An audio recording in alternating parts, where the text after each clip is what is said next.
से बैठ करके यहाँ आजाद भारत में कथा सुनने का लाभ ले रहे हो ना मेरे भाई बहनों, इसमें भी सबसे बड़ी सूत्रधार स्वतंत्रता की कोई है तो वो गाय माता।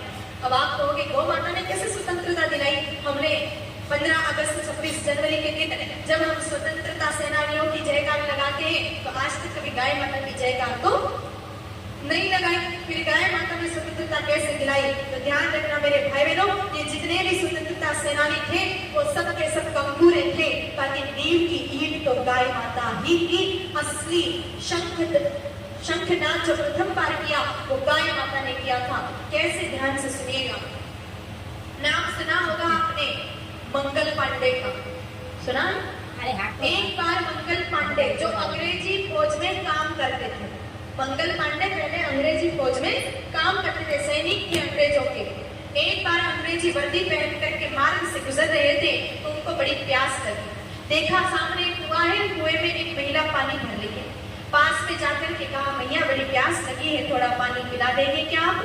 तो उस महिला ने ऊपर से नीचे मंगल पांडे को देखा और देख करके कहा कि नहीं भैया तुम्हें पानी नहीं पिलाऊंगी। कहा क्यों नहीं पिला सकती भैया, आपके पास पात्र है, पानी की व्यवस्था और जिज्ञासा सामने खड़ा, फिर क्यों नहीं पिला सकती? कहा क्योंकि तुम्हें पानी पिला दिया तो मैं अपवित्र हो जाऊंगी। मंगल पांडे को थोड़ा क्रोध आया, कहा ए माई कैसी बातें कर रही हो, जाति का ब्राह्मण हूं मैं, अगर मुझे पानी पिला दिया तो कैसे अपवित्र हो जाओगी तुम? कहा भैया तुम्हारी जाति से मेरा कोई लेना देना नहीं है। तो कहा फिर किस दृष्टिकोण से आप पवित्र हो जाओगी ये तो बताओ। कहा भैया कपड़े देखकर लग रहा है कि अंग्रेजी फौज में काम करते हो। कहा हाँ सो तो करता हूँ। तो कहा तुम अंग्रेजी फौज में काम करते हो और कारतूसों का इस्तेमाल करते हो। कहा वो भी करना पड़ता है, उनके अधीन काम करते हैं। तो भैया जिस कारतूसों का इस्तेमाल तुम करते हो उसको इस्तेमाल से पूर्व मुंह पे लगाना पड़ता है, तोड़ना पड़ता है, और उन कारतूसों में गाय माता की चर्बी का इस्तेमाल किया जाता है। तुम्हारे मुंह में गौ की चर्बी है इसलिए, और उसी पात्र को मुंह से लगाओगे और वही पात्र में छूओगे तो अपवित्र हो जाओगे, इसलिए पानी नहीं पिला सकते। मंगल पांडे को बात समझ में आई। मंगल पांडे मेरे भाई मेरे दौड़े दौड़े अंग्रेजी कैंप में गए। वहां पर 2 अंग्रेजी अधिकारी थे। उनको कहा कि देखो आप जो कह रहे हैं उसका हम पालन करेंगे, आपके आदेशों के अनुसार हम रहेंगे क्योंकि हम आपके अधीन हैं, लेकिन हमारी एक शर्त है। कहा कैसी शर्त? कहा ये अंग्रेज आप लोग जो चर्बी का इस्तेमाल करते हो कारतूसों में उसको आप हटाना शुरू कर दो। अंग्रेज समझ गए कि ये गौ माता जी की बात करने वाला कोई व्यक्ति आया है, अगर इससे ये चढ़ी है मेरे भाई बहनों। उसी समय उन दोनों अंग्रेजी अधिकारियों ने आदेश दिया कि मंगल पांडे को भेज दो जेल, लेकिन जेल जाना स्वीकार नहीं था मंगल पांडे को। उस समय मंगल पांडे के पास एक बंदूक थी, उसमें 2 गोलियां थी। उन्हीं 2 गोलियों को चला करके सामने जो अंग्रेजी अधिकारी दोनों खड़े थे जिनका नाम था लेफ्टिनेंट ह्यूज और कर्नल बॉब, इन दोनों ही अंग्रेजी अधिकारों को ढेर कर दिया। और मेरे भाई बहनों वहीं से प्रारंभ हुई 1857 की क्रांति। 90 वर्ष तक संग्राम चला और 15 अगस्त 1947 के दिन 15 अगस्त 1947 के दिन हमारा भारत आजाद हो गया, हम लोग स्वतंत्र हो गए। लेकिन मेरे भाई बहनों हमारी गाय माता गुलाम हो गई। अच्छा होता कि ये तथाकथित स्वतंत्रता हमें नहीं मिलती, और अच्छा होता कि वो अंग्रेज कभी हमारे हिंदुस्तान को छोड़ करके जाते नहीं। आपको लगेगा कि दीदी ऐसा कैसे कह रहे हो, इस स्वतंत्रता के लिए कई सारे लोगों ने अपनी जवानी कुर्बानी की है, कई सारी माताओं ने अपने बेटों को कुर्बानी किया है, कई सारी पत्नियां विधवा हो चुकी है, तो उन्हें स्वतंत्रता क्यों नहीं मिलनी चाहिए थी? इसलिए नहीं मिलनी चाहिए थी कि जो हालत गाय माता की आज हमने की है उतना तो विचारों अंग्रेजों ने भी नहीं की थी। विचार कीजिए मेरे भाई बहनों कि आजादी से पूर्व इस हिंदुस्तान की पवित्र भूमि पर 80 करोड़ गौवंश विचरण किया करता था और आज कटकटा के मात्र 3.5 करोड़ गौवंश बचा है। बोलो आजादी पाकर के हमने कुछ अच्छा किया क्या? जब मेरे भाई बहनों गुलाम थे, हम अंग्रेज थे, उस समय उन अंग्रेजों ने 200 साल के शासन में मात्र 300 कत्ल खानों को लाइसेंस दिया, सिर्फ 300 कत्ल खाने 200 साल के शासन में। और आज स्वतंत्रता के 70 साल के इतिहास में वो अंग्रेजी काले काले अंग्रेज राजनेता के रूप में हमारी सत्ता पर आरूढ़ हुए, उन लोगों ने इन 70 साल के इतिहास में मेरे भाई बहनों 3700 कत्ल खानों को और लाइसेंस दे दिया। और आज हिंदुस्तान की भूमि पर 4000 कत्ल खाने ऐसे हैं जिनके पास लाइसेंस है, कोई हिसाब किताब नहीं। और मेरे भाई बहनों उन्हीं कत्ल खानों के माध्यम से एक दिन की चलाई जा रही है। एक दिन की 80,000 गौ माताएं, और ये आंकड़े में कोई अपनी मर्जी से नहीं बोल रही, ये आंकड़े हमारे हिंदुस्तान के एनिमल हस्बेंड्री डिपार्टमेंट के आंकड़े हैं कि एक दिन के 80,000 गौ माताएं के रोज गले में छुरी चल जाती है। और मेरे भाई बहनों, कोई गाय माता को मारते हैं ना तो कोई एक झटके में कोई प्राण नहीं लिए जाते। आपके यहाँ पर तो कारखानों की, रक्त खानों की मेरे भाई बहनों भरमा है। किसी दिन हिम्मत हो तो जाके देखना, अभी भी एक नया रक्त खाना खोलने का प्रस्ताव चल रहा है। आप हिंदुओं के होते हुए अगर भिवंडी में कोई नया रक्त खाना खुल जाए तो फिर उस दिन सारे हिंदू अपना धर्म परिवर्तन कर देना। फिर उस दिन ये मत कहना कि आप हिंदू हो। जब मेरे भाई बहनों इतने हिंदू होकर भी आप एक रक्त खाने को बनने से नहीं रोक सकते तो फिर काहे के हिंदू आप? ये तो मेरे भाई बहनों जिंदा होकर के कुत्ते भी ये जीवन जी लेते हैं, अपने परिवार को तो वो भी पाल देते हैं। इंसान बनाया हमें तो परमात्मा ने इंसान के हिसाब से जो कर्तव्य हमें दिए हैं उसका पालन भी हमें करना चाहिए। हमारे यहाँ होते हुए करोड़ों रुपए की लागत से रक्त खाना बन रहा है और फिर भी आप हिंदू कुंभकर्ण की नींद में सो रहे हैं मेरे भाई बहनों। तो निश्चित कुछ दिन बाद आपको भी अपना धर्म परिवर्तन कर लेना पड़ेगा। मैंने पहले ही कहा कि आप तो धर्म परिवर्तन कर देना अगर ऐसी हालत में रहे तो, और स्वाभिमानी हो तो जा करके और सागर में डूब के मर जाना। ज्यादा दूर भी नहीं है, अपने मुंबई के किनारे पे ही समुद्र है, वहां डूब के मर जाना। बाकी दूसरा कोई रास्ता नजर आने वाला नहीं है। थोड़ा चेत जाओ, क्योंकि जब गाय माता को काटने का एक बार दृश्य देख लोगे ना तो आपके वाकई में नसों में सच्चे हिंदुस्तानी का रक्त दौड़ रहा है। आपके रक्त में कोई मिलावट हो चुकी हो या फिर आपका रक्त पानी हो चुका है तो बात अलग है। बाकी अगर सच्चे हिंदुस्तानी का रक्त आपके नसों में दौड़ रहा है उसी समय सारी नसें फट जाएंगी। गाय माता को काटने ले जाते ना, पहले 5 दिन तक माँ को भूखा रखते, कुछ खिलाते पिलाते नहीं है उस माँ को। उसके बाद मेरे भाई बहनों उन्हें गाय माता जी के पीछे तीक्ष्ण तीक्ष्ण बाण चुभाए जाते हैं, शूल, जहां से खून की, रक्त की धारा बहती। लेकिन उन कसाईयों को कोई मेरे भाई बहनों बिल्कुल भी दया नहीं आती। फिर गाय माता को कत्ल खाने के अंदर ले जाकर के उनको एक टांग पर बांध करके छत पे उल्टा लटका दिया जाता है। ये हकीकत बता रही हूँ गाय माता को काटने की।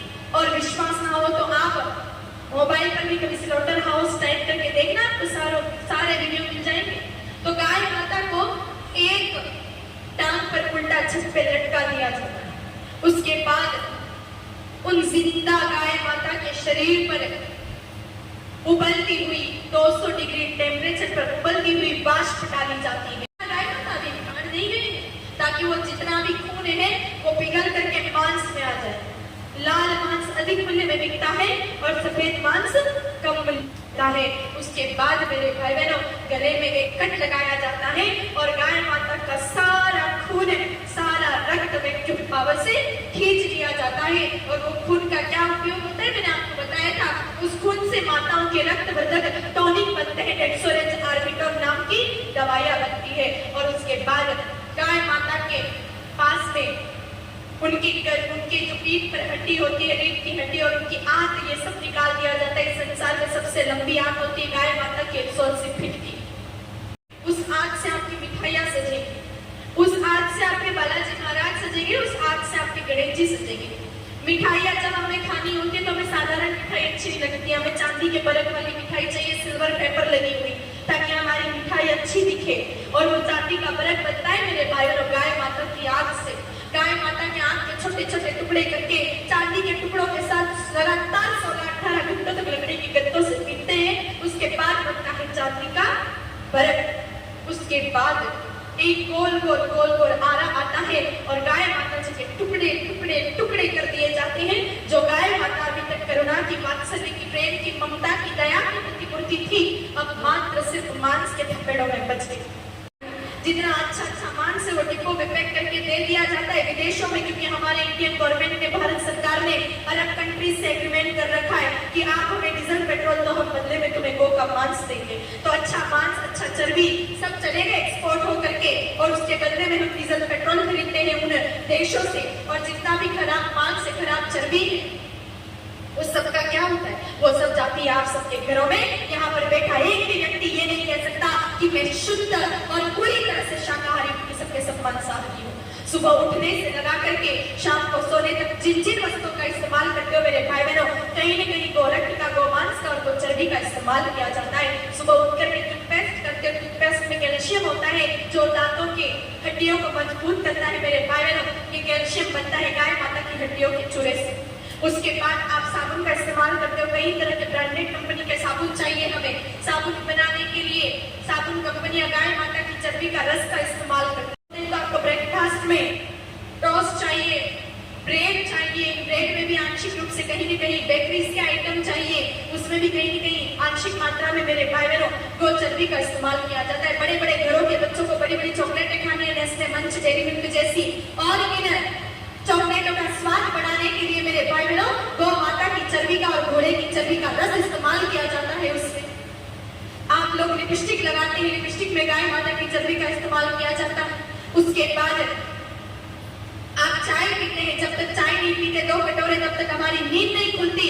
मेरे भाई बहनों, इस चाय में भी कई सारी चाय कंपनियां ऐसी होती हैं जो गाय माता जी के चर्बी का प्रयोग करती है उसके स्वाद को बढ़ाने के लिए। और अगर आप इस बात को नहीं माने तो भी मेरे भाई बहनों चाय नहीं पीनी चाहिए अगर आप गोभक्त हैं तो, क्योंकि इस चाय ने गौ हत्या को सबसे अधिक बढ़ावा दिया है। हम जब तक दूध पीते थे तब तक गाय माता की डिमांड थी, क्योंकि दूध हमेशा गाय माता का अच्छा लगता है, दूध कभी भैंस का अच्छा नहीं लगता है, और चाय कभी गाय माता के दूध की अच्छी नहीं लगती। वो चाय तो भैंस के दूध की अच्छी लगती है। भैंस के दूध से हमने चाय पीना सीखा, उसी दिन से भैंस के दूध की डिमांड बढ़ती गई और लोगों ने गाय माता रखना छोड़ करके भैंसे रखना शुरू कर दिया। याद रखना, 1 कप चाय पी रहे हो दिन में तो 1 गाय माता के गले में छुरी चलाई, 2 कप चाय पी रहे हो तो 2 गौ माताओं के गले में छुरी चलाई। आप जितने कप चाय पीते हो रोज समझ लेना कि उतनी गौ माताओं का वध तो आपने किया है। उसके लोग हैं जो अपने आप को कहने को तो हिंदू कहते हैं, लेकिन अपनी ही मां को मारने के लिए कोई भी कसर नहीं छोड़ रहे हैं। संभल जाओ मेरे भाई बहनों, अगर आज भी नहीं संभले तो फिर जिस दिन विनाश होगा उस दिन आपकी नींद उड़ेगी और उस दिन आपके नजरों के सामने कुछ नहीं बचेगा, न हिंदू बचेगा न हिंदुस्तान बचेगा। क्योंकि गौ माता जब तक है तब तक हिंदू भी है, गाय माता जब तक है तब तक हिंदुस्तान भी है, और जिस दिन गाय माता नहीं रही न हिंदू रहेगा न हिंदुस्तान रहेगा। क्योंकि जिस स्थान से गाय माता हटी है वो हिंदुस्तान से अलग हो गया। मेरे भाई बहनों, सिंध प्रांत में गौ माता नहीं थी, सिंध पाकिस्तान के रूप में हिंदुस्तान से अलग हो गया। बांग्लादेश क्षेत्र में गाय माता नहीं थी, हिंदुस्तान से वो अलग हो गया। और आज कश्मीर में भी गौ माताएं नहीं है तो अलग होने की कगार पर है। जहां पर जाके हमारी सीम काम करना बंद कर दे, जहां पर हमें अपना तिरंगा लहराने के लिए भी अनुमति नहीं मिलती है, तो फिर हम कैसे कह सकते हैं वो कश्मीर अब हिंदुस्तान का है? तो वो भी अलग होने की कगार पर है। और ऐसे हिंदुस्तान के खंड खंड ना होने देना चाहो और अखंड भारत की परिकल्पना की है तो एक एक गौ माता की सेवा हमें करनी पड़ेगी। जिस स्थान से मेरे भाई बहनों गाय माता कटी है वो स्थान है बर्बाद हो चुका है। और याद रखना, आप यूनिटी वाले और अभी भी नहीं जगह तो अगला नंबर आपका ही है।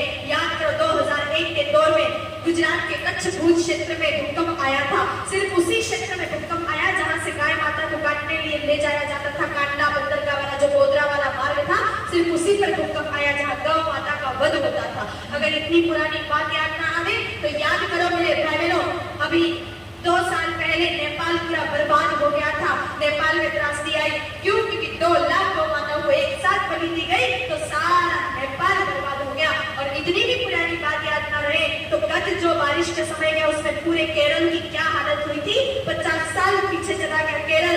क्यों? क्योंकि वहां पर गौ माता की अंधाधुंध कटाई शुरू हो गई, वहां गोवध मेरे पैर में अंधाधुंध हो रहा था, इसीलिए आज केरल भी बर्बाद हो गया। और आप नहीं समझे तो अगला नंबर आप ही के भिवंडी का है मेरे भाई बहनों। प्रकृति माता ऐसा तांडव मचाएगी उस दिन कि हम कोई भी बच नहीं पाएंगे। अभी भी संभल जाए, जो है उनको हम बचाए, वरना जो मेरे भाई बहनों आज भी नहीं संभले तो हालत हमारी बहुत बुरी होने वाली है।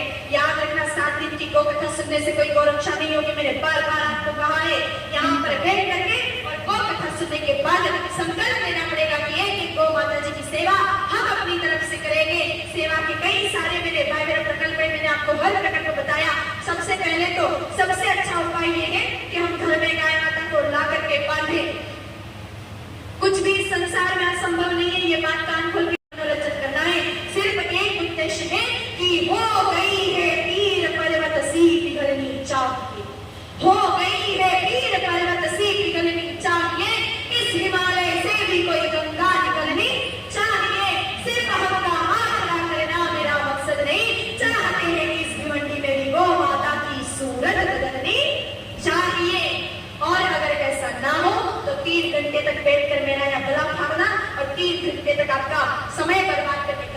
का कोई लाभ नहीं होगा। इसलिए समझ जाए मेरे भाई बहनों, अभी से समझ जाओ, एक एक गौ माता की सेवा अभी से अपने जीवन में करना प्रारंभ करना, वरना वाकई में उसका दुष्परिणाम जो हम हिंदुओं को भुगतना पड़ेगा। क्योंकि कोई देश हमें जाने नहीं देगा कहीं पर, अगर हिंदुस्तान में गौ माता नहीं रही, हिंदुस्तान में कोई रहने नहीं देगा, लात मार के भगाएंगे। एक तरफ पाकिस्तान है जो घुस नहीं देगा, दूसरी तरफ चीन है जो अभी से आंख निकाल रहा है, हमारे सैनिकों की गर्दन काट काट के फेंक रहा है, वो हमें क्या जाने देगा। तो फिर दो तरफ तो सीमाएं बंद हो गई, तीसरी तरफ सिर्फ हिंद महासागर है, उसी में डूबना ही एकमात्र समाधान रहेगा, बाकी कोई समाधान नहीं है। आज